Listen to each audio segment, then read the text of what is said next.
Verdaderos Discípulos, podcast, en la voz del pastor Carlos Muñoz. Un saludo a cada uno de ustedes, queridos verdaderos discípulos del Señor.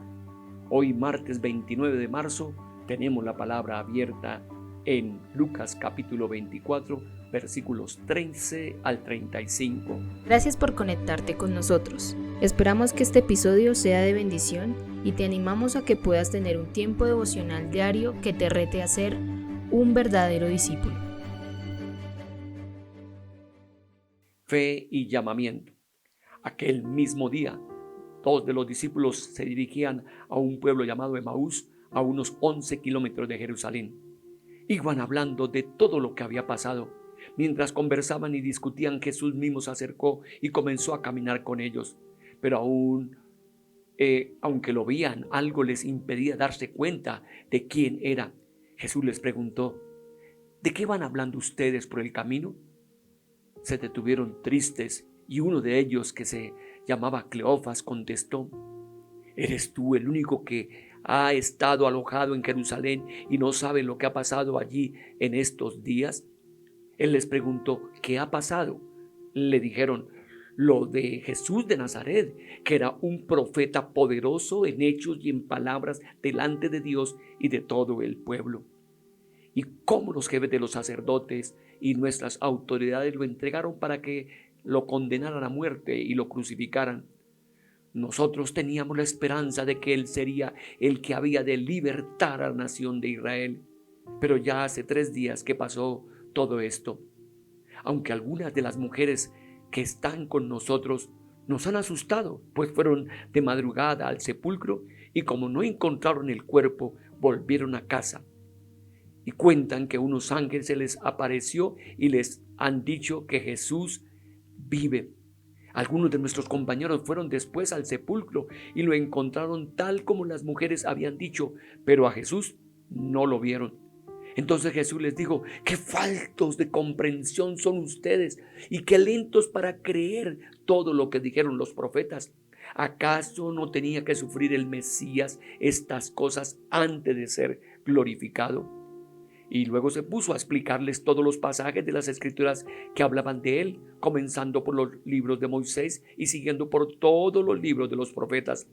Al llegar al pueblo a donde se dirigían, Jesús hizo como que iba a seguir adelante, pero ellos lo obligaron a quedarse diciendo: quédate con nosotros porque ya es tarde, se está haciendo de noche. Y Jesús entró pues para quedarse con ellos. Cuando ya estaban sentados a la mesa, tomó en sus manos el pan y, habiendo dado gracias a Dios, lo partió y se lo dio. En ese momento se le abrieron los ojos y reconocieron a Jesús, pero él desapareció.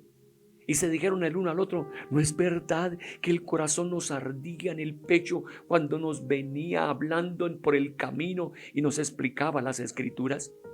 Sin esperar más, se pusieron en camino y volvieron a Jerusalén, donde encontraron reunidos a los 11 apóstoles y a sus compañeros, que les dijeron: de veras ha resucitado el Señor y se le apareció a Simón. Entonces ellos dos les contaron lo que había pasado en el camino y cómo reconocieron a Jesús cuando partió el pan. Qué escena tan maravillosa la que tenemos acá, y como una persona decía, uno de los más admirables trozos en el Evangelio. Así que Jesús, en el amor hacia una pareja, algunos consideran que era marido y mujer, que van saliendo de Jerusalén para irse a su hogar, a su casa, en esta aldea llamada Emaús. Jesús se acerca caminando con ellos 11 kilómetros, que es un buen tiempo caminando para poder hablar, dialogar y conversar. Jesús quiere entrar en la conversación, porque esta pareja está hablando de todo lo que ha acontecido en Jerusalén, la situación de Cristo y su muerte, su situación de dolor, de que Él muere y que pues era el Mesías que se esperaba que fuera el que gobernara a Israel. Así que Él en ese sentido, y posiblemente, como dice Marcos, se les apareció en otra forma. Tal vez físicamente algo cambió de Jesús y por eso no lo conocieron.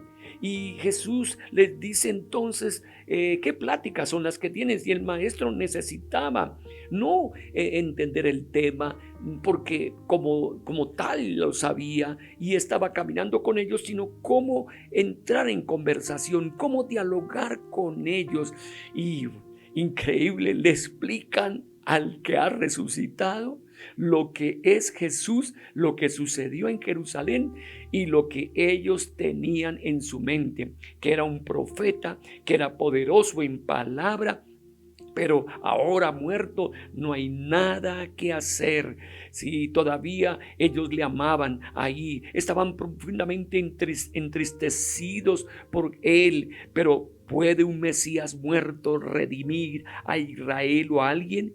Ellos estaban pensando en el Mesías rey que iba entonces a quitar al imperio romano y a expulsar entonces a los romanos. Pero el Señor es el rey del corazón nuestro.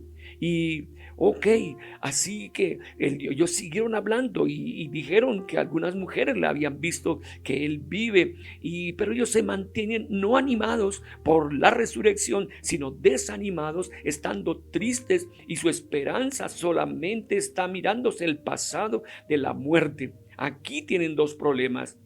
¿Es verdad el informe de esas mujeres? Y segundo, ¿qué significa para el mesianismo de Jesús y la felicidad de ellos? En este sentido es creer en verdad que Jesús ha resucitado y que en realidad ahora reina en nuestro corazón. Y el segundo es saber que el mesianismo de Jesús es gobernar nuestras vidas y darnos una vida totalmente diferente. Él quiere darnos esperanza en medio de la desesperación. Y aunque verían la tumba vacía, muchos de ellos no creyeron. Esta palabra que el Señor les dice entonces, oh insensatos, tardos de corazón, significa faltos de entendimiento. Esta palabra está dando a entender que no podían discernir en sus vidas. Había un fracaso debido a la falta de comprensión intelectual y una lentitud espiritual para creer lo que Jesús había dicho de él mismo. Era menester sí el sufrimiento, pero la gloria más grandiosa para todos nosotros es la resurrección de Jesucristo, y esa es la enseñanza vital para cada uno de nosotros. Así que dentro de esta precisa situación, ellos invitan a Jesús a quedarse en casa, a que venga y entre. Qué bonito, porque ardían sus corazones, ardían de ver la enseñanza, y les está invitando, quédate en casa, quédate en casa. ¿No será el momento en que usted, hermano, amigo que me escucha, le diga a Jesús, quédate en mi casa, quédate en mi vida, ayúdame? Yo estoy ardiendo mi corazón de más entendimiento, de más una vivencia contigo.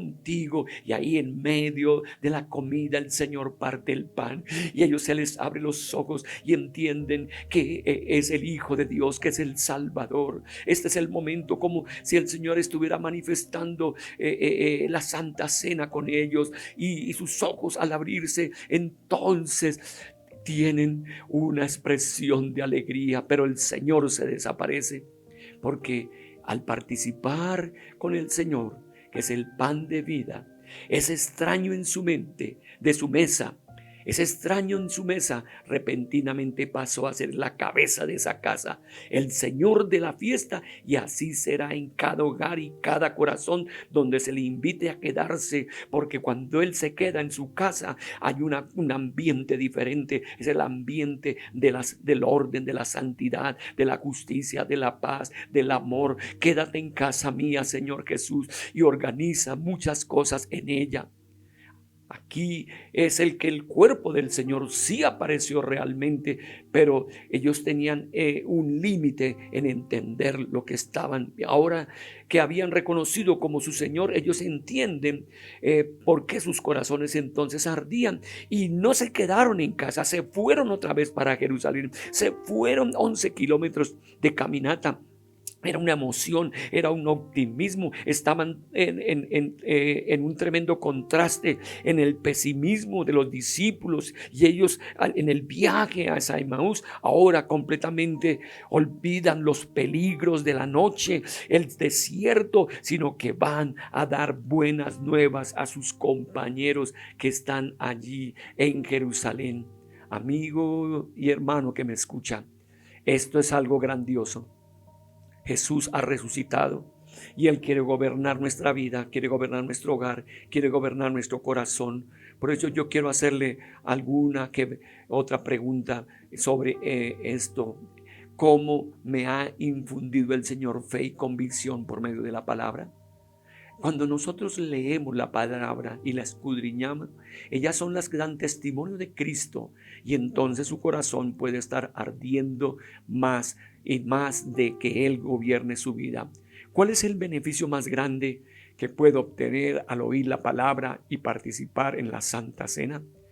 El beneficio es confirmación, seguridad y estar ahí presente. Así que oremos. Señor, ilumíname con el Espíritu Santo cada vez que leo y medito en tu palabra. Alumbra los ojos de mi entendimiento para testificar con de nuevo tu nombre. Tú me has prometido estar conmigo hasta el fin del mundo. Deseo caminar con el Señor de la resurrección, y tú eres el motivo de gozo y esperanza eterna.